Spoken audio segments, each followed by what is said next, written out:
اس کی روح جب نکل گئی ہے تو وہ کہتا ہے مجھے جلدی سے جلدی لے کے چلو. نبی کریم صلی اللہ علیہ وسلم فرماتے ہیں وہ بولتا ہے لیکن اس کی پکار کو، اس کی بول کو کوئی سن نہیں سکتا ہے. اگر وہ برے عقیدے اور برے عمل کا اور بدکار آدمی ہوتا ہے تو وہ چلاتا ہے اور گھر والوں سے کہتا ہے ہائے میری بد نصیبی، ہائے افسوس، مجھے کہاں لے کے جا رہے ہو. کیوں؟ اسے پتا ہے کہ اب وہاں پر رب ذوالجلال کی بارگاہ میں اسے کھڑا ہونا پڑے گا، اسے سجین میں جانا پڑے گا. موت کے فرشتوں نے اسے مار مار کر وہیں ادھواں بنا دیا ہوتا ہے جب اس کی روح نکالتے ہیں. اللہ عز و جل ارشاد فرماتا ہے فرشتے جب روح نکالنے کے لیے آتے ہیں اور اس وقت جب وہ روح بدکار روح ہوتی ہے، بری روح ہوتی ہے، بدکار آدمی کی روح ہوتی ہے، فرشتے اس کے چودڑ کے اوپر مارتے ہیں، کمر کے اوپر مارتے ہیں اور کہتے ہیں اے بدبخت روح نکل، چل اللہ عز و جل کی طرف، چل تیرا ٹھکانہ جہنم ہے. وہیں سے تمام سب دنیا کے مناظر بھول جاتا ہے آدمی اور وہاں یہ دنیا اسے بے وقت اور حقیر سی نظر آنے لگتی ہے. میرے عزیزو، نبی کریم صلی اللہ علیہ وسلم ارشاد فرماتے ہیں کہ انسان کے سوا ان مردوں کی آوازیں سب سنتے ہیں، انسان کے سوا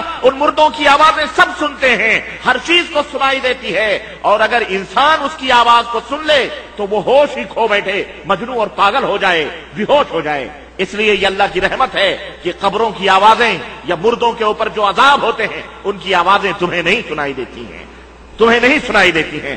میرے عزیزو، دوستو اور بھائیو، موت کے بعد سے لے کر قیامت تک کے زمانے کو برزخ کہا جاتا ہے، اور برزخ کہتے ہیں اس دیوار کو، اس آڑ کو جو بیچ میں حائل ہو جاتی ہے. جسم کے اندر روح ہے، ہمارے لیے وہ دنیا برزخ ہے. روح نکلی، اب یہ دنیا برزخ ہو گئی، یعنی ایک دیوار حائل ہو جاتی ہے. اور جب قیامت آئے گی اور سور پھونکا جائے گا اور جو جہاں ہوگا وہیں سے اٹھایا جائے گا. کسی کو جلا دیا گیا ہو، کسی کو شیر نے کھا لیا ہو، کسی کو کیڑے مکوڑوں نے کھا لیا ہو، کسی کو گدھ چیل کووں نے کھا لیا ہو، کوئی سمندر میں غرق ہو گیا ہو، کوئی جل کے راکھ ہو گیا ہو، جہاں جو ہوگا اللہ عز و جل اس بات پر قادر ہے کہ وہاں سے اس کو اٹھائے گا، وہاں سے اس کو پیدا کرے گا. اللہ تبارک و تعالیٰ سب کو جمع فرمائے گا اور زندگی عطا فرمائے گا. نبی کریم صلی اللہ علیہ وسلم نے ارشاد فرمایا کہ پچھلے زمانے میں ایک بڑا ہی گنہگار آدمی تھا، بڑا ہی بدبخت آدمی تھا. جب وہ مرنے لگا تو اس نے اپنے بیٹوں کو وصیت کی کہ اے میرے بیٹو، میں جب مر جاؤں تو مجھے جلا دینا، مجھے راکھ کر دینا، اور پھر میری راکھ کو 2 حصوں میں تقسیم کرنا. ایک حصہ راکھ کا ہواؤں میں اڑا دینا، آندھیوں میں اڑا دینا، اور ایک حصہ راکھ کا جا کر کے سمندر کی لہروں میں اس کے حوالے کر دینا، سمندر میں پھینک دینا. یہ وصیت کر کے اس نے اپنے بچوں سے کہا کہ اگر اللہ مجھ پر قادر ہو گیا اور اس نے اس کے باوجود بھی مجھے زندہ بھی کر لیا جبکہ میں پہلے ہی چل چکا ہوں، لیکن اگر اللہ نے مجھے زندہ بھی کر لیا تو مجھے ضرور بضرور ایسے سخت عذاب اللہ عطا فرمائے گا جو سارے جہانوں میں ایسا عذاب اللہ کسی کو نہیں دے گا، کیونکہ میں بڑا ہی بدکار اور دنیا میں بڑا ہی برا آدمی تھا. چنانچہ نبی کریم صلی اللہ علیہ وسلم فرماتے ہیں کہ وہ آدمی مر جاتا ہے، اس کی وصیت کے مطابق اس کے بچے اس کے ساتھ وہی سلوک کرتے ہیں کہ اس کو آگ میں جلا دیتے ہیں، راکھ کے دونوں حصے کر کے ایک ہواؤں کی نظر کر دیتے ہیں اور دوسرا حصہ سمندر میں ڈال دیتے ہیں. اللہ کے نبی فرماتے ہیں کہ اللہ تبارک و تعالیٰ نے اس بندے کو، سمندر کو حکم دیا کہ اے سمندر کی لہروں، جس بندے کی لاش تمہارے اندر ڈالی گئی ہے اس کو باہر کرو. سمندر نے پوری راکھ اٹھا کر کے کنارے لا کے ڈال دی. ہواؤں کو اللہ نے حکم دیا، جو راکھ کے جو ذرے ہواؤں میں اڑ گئے تھے، ہواؤں نے لا کر کے سب کو جمع کیا. یہ سب کس کے محکوم ہیں؟ یہ ہوا، یہ آگ، یہ آسمان، یہ زمین، یہ فضا، یہ وادیاں، یہ ہوائیں، یہ کس کے محکوم اور غلام ہیں؟ یہ پاک پروردگار کے محکوم اور غلام ہے. تلک جنود اللہ لا یعلمها الا اللہ. یہ اللہ کے فوج ہیں، یہ اللہ کے لشکر ہیں. اللہ کے سوا اللہ کے فوجیوں کا کسی کو پتا نہیں ہے. اللہ جب چاہے جس سے چاہے اپنے بندوں سے انتقام لے سکتا ہے، جب چاہے جس سے چاہے اللہ کسی کو عذاب دے سکتا ہے. میاں یہ چھوٹے چھوٹے کیڑے مکوڑے، یہ چونٹیاں جنہیں ہم اپنے پیروں کے تلے روتے ہیں، رب ذوالجلال کی قسم ہے اگر یہ اپنے اپنے گھروں سے باہر آ جائیں تمہاری زندگی اجیرن ہو جائے، تمہارے گھروں میں اجیرن ہو جائے. اگر چند کاکروچ اور چند سرسور تمہارے گھروں میں آ جاتے ہیں گھن سے اور تمہاری طبیعت الجھنوں میں پڑ جاتی ہے، مچھر بھن بھناتے ہوئے مچھر تمہارے چند ایک گھروں میں آتے ہیں، تمہاری نیند اچاٹ ہو جاتی ہے. اللہ چاہے تو ایسے کروڑوں مچھر اس دنیا کے اندر بھیج کر سب کی نیندیں اچاٹ کر دے. اللہ کے فوج ہیں یہ، اس لیے اللہ سے ڈرو، اللہ سے ڈرو. چنانچہ اللہ کے نبی صلی اللہ علیہ وسلم فرماتے ہیں کہ سمندروں نے راکھ کو جمع کیا، ہواؤں نے راکھ کو جمع کیا، اللہ عز و جل نے فرمایا اس کو زندہ کیا، جسم عطا فرمایا. اللہ نے پوچھا بندے تو نے یہ کام کیوں کیا تھا؟ یہ بنی اسرائیل کا واقعہ ہے، اور صحیح بخاری کے اندر یہ واقعہ نبی کریم صلی اللہ علیہ وسلم یہ واقعہ لکھا ہوا ہے، اور نبی کریم صلی اللہ علیہ وسلم نے بیان فرمایا، اللہ عز و جل نے فرمایا بندے تو نے ایسا کیوں کیا؟ اس نے کہا اے میرے مولا، اے میرے پروردگار، میں تیری نعمتوں کو دنیا میں کھاتا تھا پیتا تھا، بڑا ہی بدکار اور بڑا ہی مجرم تھا، مجھے ڈر لگا، مجھے خوف ہوا کہ اگر میں ایسے ہی اللہ کی بارگاہ میں چلا گیا تو مجھے اللہ سخت سے سخت ترین عذاب دے گا، اس لیے میں نے اپنے آپ کو پہلے خود ہی جلا لیا۔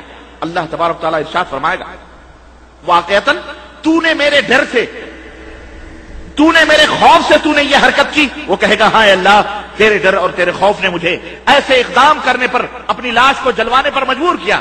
اللہ عز و جل اس کے اس خوف اور خشیت سے خوش ہوگا کہ میرا بندہ مجھ سے ڈرتا ہے، مجھ سے خوف کھاتا ہے۔ اللہ رب العزت اسے ارشاد فرمائے گا جا، میں نے تیرے سارے گناہوں کو معاف کر دیا ہے اور جنت کے اندر چلا جا۔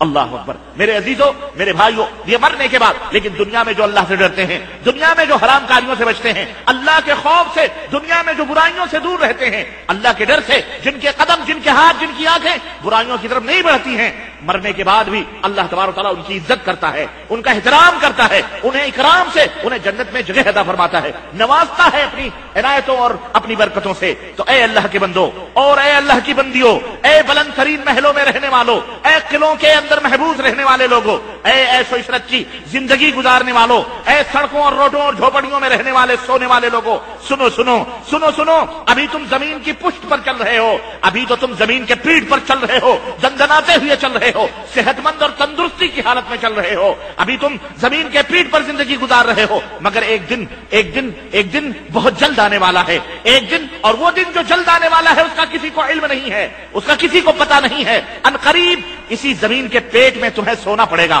یہ زمین کا بطن، یہ زمین کا پیٹ تمہاری جائے پناہ ہوگی، اسی مٹی میں، اسی زمین میں تمہیں دفن کیا جائے گا، جسے ہم قبر سے تعبیر کرتے ہیں۔ اور یہ قبر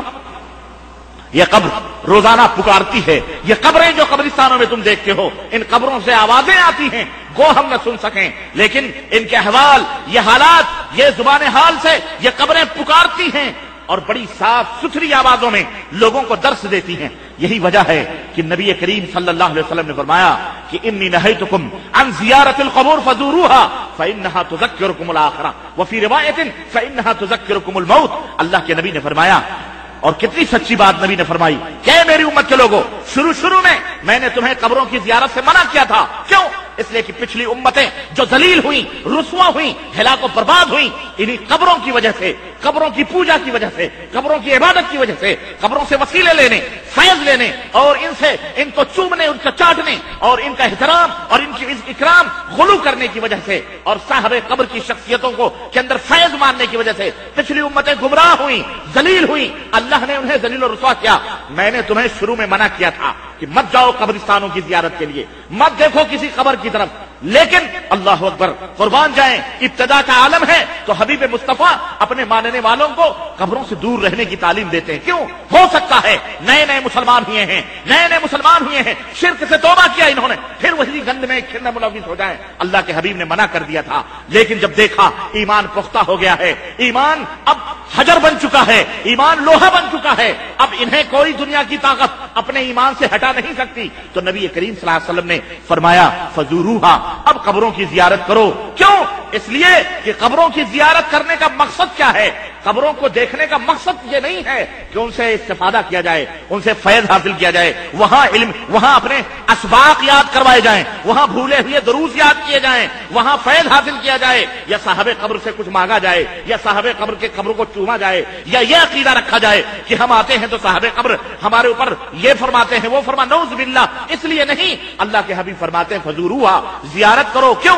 اس لیے کہ یہ تمہیں موت کی یاد دلاتے ہیں، قبر دیکھنے سے، مقبرے دیکھنے سے تمہیں آخرت کی یاد آتی ہے۔ اور ایک روایت میں ہے فَإِنَّهَا تُزَهِّدُكُمْ عَنِ الدُّنْيَا، اس لیے کہ جب قبروں کو دیکھو گے، مقبروں کو دیکھو گے، قبرستانوں کی زیارت کرو گے، ویران اور سلسانے میں کبھی تنہائی میں جا کر کے کسی قبرستان میں کھڑے ہوگے، دنیا سے